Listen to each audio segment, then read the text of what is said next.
ఈ వీడియోలో నేను బొట్టు పెట్టుకోవడం వెనకాల ఉన్న అనేక ఉపయోగాలు, శాస్త్రీయ కారణాలు ఏంటో చెప్పబోతున్నాను అన్నమాట. బొట్టు పెట్టుకోవడం అనేది కేవలం హిందువుల సాంప్రదాయమో లేదా అలంకరణ మాత్రమే కాదనమాట. బొట్టు పెట్టుకోవడం వెనకాల అనేక శాస్త్రీయ కారణాలు ఉన్నాయట. మనం ఎక్కడైతే బొట్టు పెట్టుకుంటున్నామో నుదుటి మీద ఈ ప్లేస్లో అక్కడ ఆజ్ఞా చక్రం ఉంటుందన్నమాట. మనం ఎప్పుడైతే అక్కడ తిలకం కానీ, సింధూరం కానీ, గంధం కానీ, విభూతి పెట్టుకుంటామో ఆ ఆజ్ఞాచక్రం అనేది యాక్టివేట్ అవుతుంది అనమాట. ఆ ప్లేస్లో నరాల సిస్టము చాలా బాగా యాక్టివేట్ అవుతుంది. అక్కడి నుంచే ఎక్కువగా నరాల సిస్టమ్ మన మెదడుకి వెళ్తుంది అనమాట. కావున అప్పుడు అవి యాక్టివేట్ అయినప్పుడు రక్త ప్రసరణ అనేది చాలా బాగా జరుగుతుంది.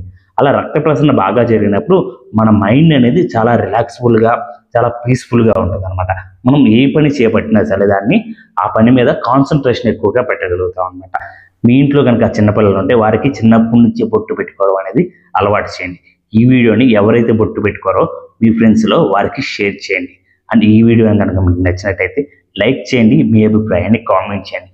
అలాగే మన ఛానల్ని సబ్స్క్రైబ్ చేసుకోండి. Thank you so much.